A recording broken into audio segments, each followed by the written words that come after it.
نحمده ونصلي على رسوله الكريم أما بعد فيا عباد الله اتقوا الله تعالى وأطيعوه وتزودوا فإن خير الزاد التقوى فقد قال الله تعالى في القرآن الكريم بعد أعوذ بالله من الشيطان الرجيم بسم الله الرحمن الرحيم شهر رمضان الذي أنزل فيه القرآن هدى للناس وبينات من الهدى والفرقان صدق الله العظيم. அன்புக்குரிய சகோதரர்களே, நேயர்களே, அல்லாஹ் சுப்ஹானஹு வ தஆலா புனிதமான ரமலானுடைய மாதத்தை நாங்கள் விரும்பியோ விரும்பாமலோ எங்களுக்கு தந்து இந்த மாதத்தின் மூலம் அவனுடைய அடியார்கள் பரிசுத்தவான்களாக ஆக வேண்டும், நல்லவர்களாக மாற வேண்டும், அவர்களை படைத்த நோக்கம் எது என்பதை அவர்கள் உணர்ந்து செயற்பட வேண்டும் என்பதற்காக வேண்டி அல்லாஹ் இந்த மாதத்தை எங்களுக்கு தந்திருக்கின்றான். அன்புக்குரிய நேயர்களே, சகோதரர்களே, அல்லாஹ் சுப்ஹானஹு வ தஆலா அவனால் படைக்கப்பட்ட அடியார்கள் மீது வைத்த அன்பு கிருபையின் காரணத்தினால்தான் இப்படிப்பட்ட அமல் செய்யக்கூடிய சந்தர்ப்பத்தை மீண்டும் மீண்டும் தந்து கொண்டிருக்கின்றான். நாங்கள் நிதர்சனமாக பார்ப்போம் என்று சொன்னால், ஒவ்வொரு மனிதனும் இந்த உலகத்தில் படைக்கப்பட்டது முதல் அவன் இறக்கும் வரைக்கும் பல சந்தர்ப்பங்களை அவனுக்கு கொடுப்பான். அந்த சந்தர்ப்பத்தை அவன் பயன்படுத்தி நல்லவனாக வாழ்வதும், அல்லது அந்த சந்தர்ப்பத்தை அந்த மனிதன் துஷ்பிரயோகம் செய்து கெட்டவனாக மாறி நரகத்துக்கு செல்வதும் அவனுடைய கைகளிலே இருக்கிறது. அன்புக்குரியவர்களே, நாங்கள் இந்த உலகத்திலே படைக்கப்பட்ட ஒரு நோக்கத்தை சரியாக புரிந்து கொண்டோம் என்று சொன்னால் நாங்கள் ஒருபோதும் தவறிழைக்க மாட்டோம், தப்பான வழிகளிலே செல்ல மாட்டோம். அல்லாஹு தஆலா இதற்காகத்தான் எங்களுக்கு சந்தர்ப்பத்தை தந்து எங்களுடைய பாவக்கரைகளை சுட்டரிக்கக்கூடிய ஒரு மாதமாக இந்த மாதத்தை எங்களுக்கு தந்திருக்கின்றான். அன்புக்குரியவர்களே, இந்த மாதத்தினுடைய நோக்கத்தை நாங்கள் சரியாக புரிந்து செயல்பட வேண்டும். எங்களுடைய பாவக்கரைகளை நாங்கள் அழித்து கொள்ளக்கூடிய சந்தர்ப்பத்தை உருவாக்கி கொள்ள வேண்டும். அல்லாஹு தஆலா கடமையாக்கிய ஒவ்வொரு கடமையும் மிக பெருமதியானது. அது தொழுகையாக இருக்கலாம். இன்ன ஸலாத்த தன்ஹா அனில் ஃபஹ்ஷாஇ வல் முன்கர், பாவமான வெறுக்கத்தக்க செயல்களை அவனை விட்டும் தடுக்கும், அந்த செயல்களிலிருந்து அவனை தடுக்கக்கூடியதாக அந்த தொழுகை இருக்கின்றது. எனவே அது அவனுடைய பாவத்தை இல்லாமலாக்க செய்யக்கூடிய ஒரு அமலாக இருக்கிறது. அதே போன்று நாங்கள் ஜக்காத்தை எடுத்துக்கொண்டாலும் துத்தஹிருஹும் வ துஸக்கீஹிம் என்று அல்லாஹ் சொல்கின்றான். அவனுடைய உள்ளத்தையும் பரிசுத்தப்படுத்தும், அவனுடைய சொத்துக்களையும் பரிசுத்தப்படுத்தும். எனவே பாவத்திலிருந்து அவனை பரிசுத்தப்படுத்தக்கூடியதாக ஜக்காத் அமைந்திருக்கிறது. ஹஜ்ஜை எடுத்துக்கொண்டாலும் ஒரு மனிதன் ஹஜ்ஜை அழகான முறையிலே நிறைவு செய்துவிட்டு திரும்புகின்ற பொழுது அன்று பிறந்த பாலகனைப் போல அவன் வீடு திரும்புகின்றான் என்பதை நாங்கள் ஹதீஸ்களிலே பார்க்க முடியுமாக இருக்கிறது. எனவே அன்புக்குரியவர்களே, ஒவ்வொரு கடமையினுடைய வெளிப்பாடும் அதனுடைய உள்ரங்க விடயமும் பாவத்திலிருந்து மனிதனை பரிசுத்தப்படுத்துவதாக இருக்கின்றது. அதே போன்றுதான் நோன்பும். அல்லாஹ் எங்களுடைய பாவக்கரைகளை அகற்றக்கூடிய ஒன்றாக இந்த நோன்பை ஆக்கி தந்திருக்கின்றான். அன்புக்குரிய சகோதரர்களே, அதே போன்று மிக பிரதானம், இந்த மாதத்திலே எங்களுக்கு குர்ஆனினுடைய கடமை இருக்கின்றது. அது மிக பிரதானமான ஒரு கடமையாக நாங்கள் உணர வேண்டும். இந்த குர்ஆன் அதை யாரெல்லாம் தொட்டார்களோ, யார் யாரெல்லாம் அதனை சுமந்து கொண்டிருக்கின்றார்களோ அத்தனை பேரும் இந்த உலகத்திலே கண்ணியம் வாய்ந்தவர்களாக சிறப்புக்குரியவர்களாக இருப்பதை நாங்கள் பார்க்கிறோம்.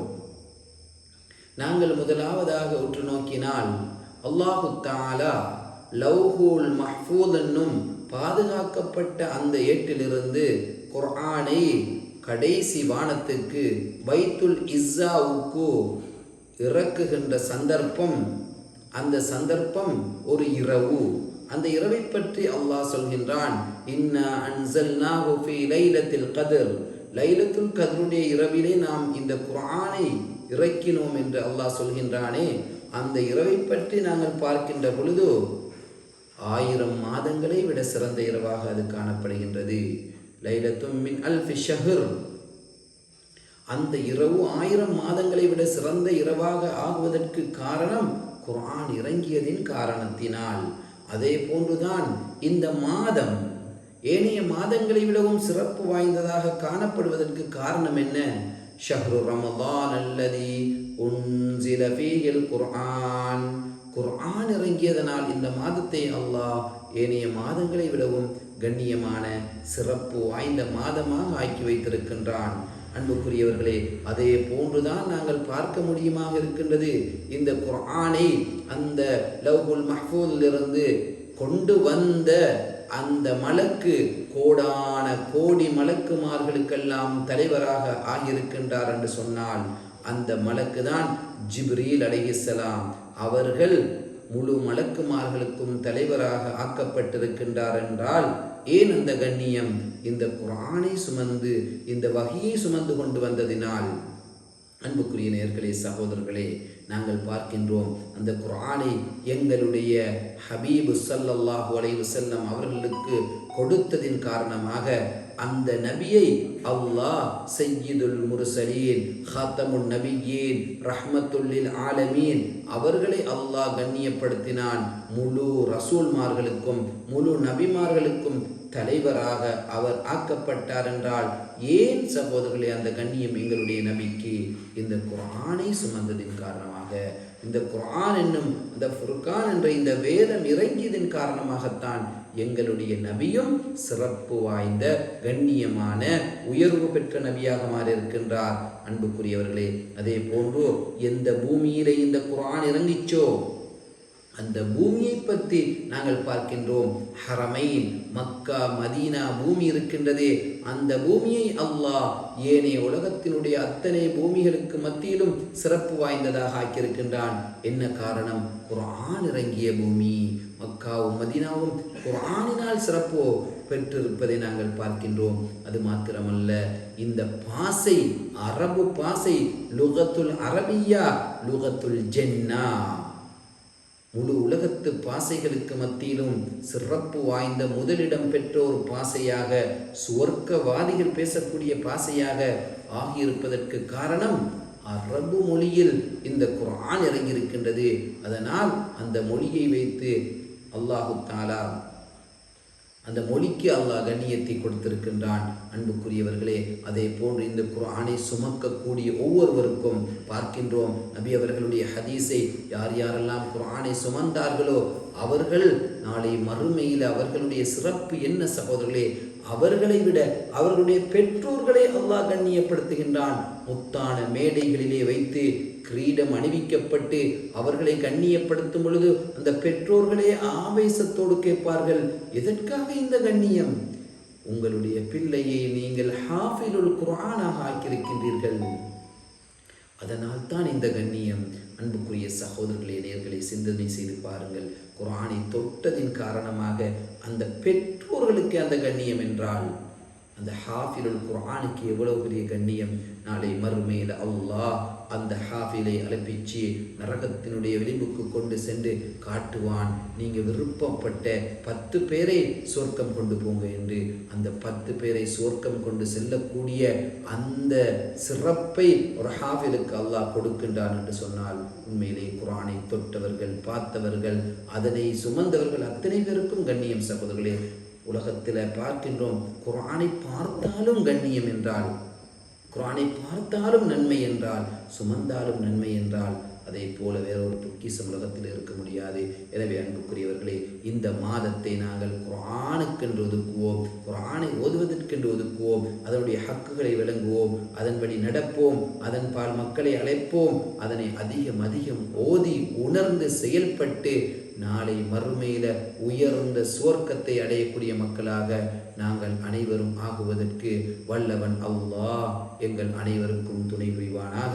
வஆகிரு தஅவானா அனில் ஹம்துலில்லாஹி ரப்பில் ஆலமீன். வஸ்ஸலாமு அலைக்கும் வரஹ்மத்துல்லாஹி வபரகாத்துஹு. அன்புக்குரிய நேயர்களே, போட்டியாளர்களே, இன்றைய நாளைக்கான கேள்வி என்னவென்றால், அல்லாஹு தஆலா குறிப்பிட்ட சில நபிமார்களுக்கு வேதங்களை கொடுத்தான். அதே தொடரிலே கடைசியாக வந்த ஸல்லல்லாஹு அலைஹி வஸல்லம் ஹாத்தமுன் நபியின் என்று சொல்லக்கூடிய இறுதி நபி, எம்முடைய நபி, அவர்களுக்கு வழங்கப்பட்ட வேதம் எது? இதுதான் உங்களுக்கான கேள்வி. அடுத்த கேள்வியாக பொது கேள்வி உங்களுக்கு கேட்கப்படுகின்றது. எமது நாட்டில் கோப்பி என்பது ஒரு இன்றியமையாத குடிபானமாக ஆரம்ப காலம் தொட்டும் இருந்து வருகின்றது. காலப்போக்கில் ஜோர்ஜ் பேட் என்பவர் மூலம் கம்பளை சிங்கப்பிட்டியில் முதலாவது கோப்பி தோட்டம் ஆரம்பிக்கப்பட்டு படிப்படியாக வளர்ச்சியடைந்தது. 1869ஆம் ஆண்டு ஒரு பங்கசு நோய் ஏற்பட்டு அந்த பயிர்ச்செய்கை, கோப்பி பயிர்ச்செய்கை வீழ்ச்சி அடைந்தது. அப்பங்கசு நோயின் பெயர் என்ன? 1869ஆம் ஆண்டு ஏற்பட்ட அந்த பங்கசு நோயின் பெயர் என்ன என்பதுதான் உங்களுக்கான பொது கேள்வி. இந்த கேள்விக்கு விடையளிக்குமாறு போட்டியாளர்களை நாம் வேண்டிக் கொள்கிறோம்.